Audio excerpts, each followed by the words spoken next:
The same God who is a lamb is still a lion. But as a lamb, that we have failed as a lion of Judah.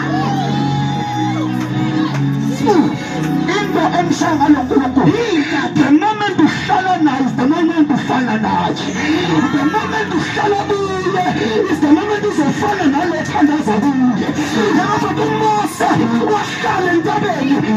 40 days and 40 nights. It's a Bible nugget.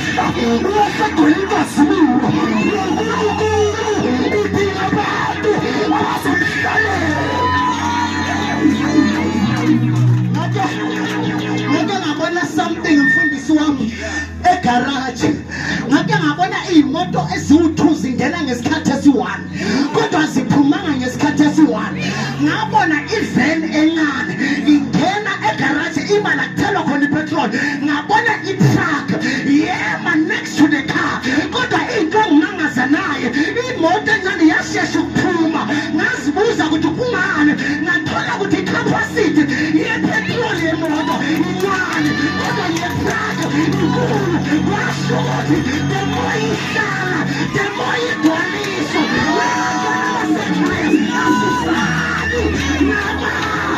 Siyahlala sigcwaliswe. Yabona abazalwane abasithola bangahlali esikhotha ebukholeni bakaNkulunkulu iyimoto eyincane ababizelwanga izisu. That is why bathandaza 5 minutes bakhathele icapacity incane kodwa uyikrakha uzi-1 hour emkhankasweni i-12 semkhankasweni. Why uyikrakha? Ngoba ithinte mfundisi awukwazi ukuhlala emlilweni unganuki intuthu. The more lokuhlala emlilweni is the moment intuthu kwembatha. Uyothi ufika phambi kwethu angeke usitshele ukuthi unuka intuthu kodwa uphunga lokhulumela.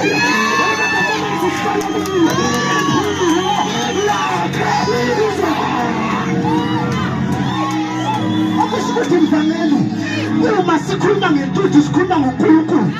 Uma sikhuluma ngomlilo sikhuluma ngoNkulunkulu. Uma sihlala naye sigcina sinokufana naye. Uma sinokusithandaza sigcina sifana naye. Hlalani emthandazweni. Hlalani emthandazweni. Ngoba amadimoni awasathobeli wena kodwa athobela amandla omthandazo. Sisu awukuthi ayeye Hendrina ayeye. Mfundisi ispray awusifaki phambi kwabantu kodwa ispray usifake emfishakalweni bese kuthi mawufika phambi kwabantu bese siyanuka. Sinenkinga nabantu abafuna ukupraya phambi kwabantu. Yingakho ispray esipray phambi kwabantu asisi-enjoy kodwa siyasikhamba. Sinenkinga nabantu abafuna ukusetshenziswa uNkulunkulu kodwa bafuni ukuya emfishakalweni. Bafuna ukuhlabelela kodwa bafuni ukuhlala nendoda yendumiso.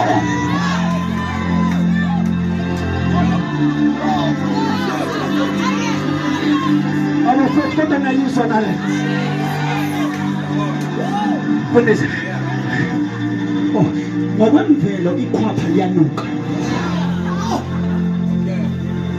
Asikhulume ngicela izibandana ngokwemvelo ikhwapha lenzani? Liyanuka. Lenzani? Noma ungageza kodwa ikhwapha lenzani? Kodwa into enqoba ikhwapha i-roll-on. Okusho ukuthi uma ikhwapha lokho lijuluka i-roll-on lifihla amahlazo ekhwapha. Ngoba futhi i-roll-on nguJesu. Lento omusha womama wogogo umuntu ngokwemvelo yona kodwa indoda esenza sikwazi ukunqoba indoda ekuthiwa uJesu uyogeza nemithi bakuhlabe ngamareza umadibonana. Kunanyinto mfundisi engakayo. Niyazi bazalwane lapha eBhabheleni kuney'nceku ezake zahlule ukukhipha idimoni. eBhabheleni mfundisi No, angisho bamanje. Ngisho men laba bebahamba noJesu. Kuthiwa abapostoli baphethe amathathile amakhulu. Kodwa bahluleka ukukhipha idemoni. Ngenxa yokuthi bebambona uJesu enza izinto kodwa bangafuni ukufunda lezi zinto azenzayo. Lithi iBhayibheli uJesu bekavuka njalo ekuseni aya entabeni ayokhuleka. Umbuzo wami uthi bakuphi ama-disciples the time uJesu ayokhuleka balele? That is why uma sebabhekana namadimoni, amadimoni awasafuni ukuphuma.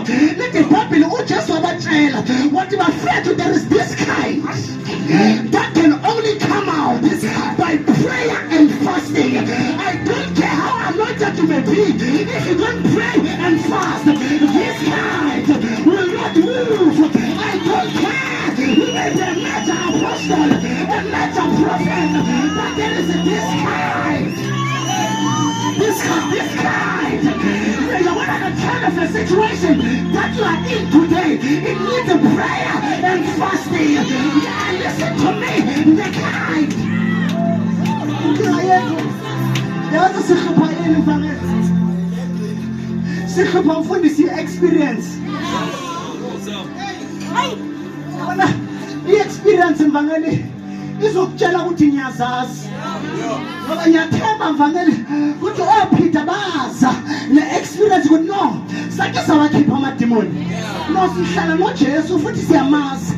Kodwa this kind ayidinge ukwazi kwakho uJesu, kodwa idinga i-prayer and fasting. Ngokuba ukumazi akusho ukuthi une-relationship naye. There is a difference between knowing and having a relationship. Can I explain this? Usbu uyamazi from emavidweni kodwa awunayo i-relationship naye. Into enamandla i-relationship. That is why the sons of scavengers zafika laphaya kulo muntu anedemon, zafika zathi kuye, you in the name of Jesus whom Paul and Saul preach about, come out. Idemoni laphendula mfundisi, idemoni lathi uPaul siyamazi, uJesu siyamazi, kodwa who are you? Akuthi ungamazi, but if you don't have a relationship, siphume izasenza siphume i-relationship. Abantu abashadile mfundisi kuba umuntu wesifazane nowesilisa, uma ngabe bangahlangana ekamereni akunangane ezophuma. Uma ngabe ubaba uloku ehamba edrive ama-truck enza yonke into kodwa ingane ayikwazi ukuphuma. Yemfundisi kangakanani mawuhlala noNkulunkulu, kunezinto ezizaleka kuwe, kunezinto ezifile zikwazi ukuvuka. Ngoba mfundisi umthandazo awunawo amandla, kodwa ulo onamandla ulo othandaza kuye. Yebo futhi asihlale noNkulunkulu, ngiyazi namaphupho, ngiyazi ufuna ukufuza le business, kodwa the moment uhlala naye kunento esalekayo, kunembewu engahlala kuwe. Akekho umuntu wesifazane osemshadweni othiwa ukhulelwe kodwa indoda akayazi, uMaria phela loyo. Ngoba nayi into mabuthi, sibu ngiyamsaba umuntu. Ningizwe kahle, ngenzani bafowethu? Ngenzani bafowethu? Ekuthanda ukugawula kodwa angazwani nokulola isimbe lakhe. Mfundisi, kungcono uhlale ulola kunokuthi uqaphe njalo ngoba into usisihlahla yile nto lola kiyo. Ngenxa abantu ukuthi abantu abaningi bane-experience yokugawula kanti amazembe abo awasalolwa. Kodwa simsebenzeni uNkulunkulu, kodwa sihlaleni naye. Ngoba uyasilola uzawuba fekata ngiyazwakala na. Uyazi wayemshada kufa ukuthi awulonge. Uyaze umsebenzi wakho uphela ukuthi awulonge. Uyazeba nokusenga ukuthi awulonge. There is a scenario enzeka eBhayibhelini bazalwane. Ethi iBhayibheli uJesu washumayela mfundisi. Makaqeda ukushumayela multiplier isinkwa distributor amafish. Na into engimangazayo naye uma abantu sebaqedile ukudla sebayahamba. Lithi iBhayibheli mfundisi wami uJesu watshela aba disciples wakhe ukuthi noma mfethu ngicela nihambeni kodwa mina ngisayokhuleka. Lalela uqeda ukuperforma ama miracles kodwa uya understand ukuthi as much as I am Jesus, the place and recharge kiyo isemthandazweni. Lithi iBhayibheli bahamba laba fowethu nqe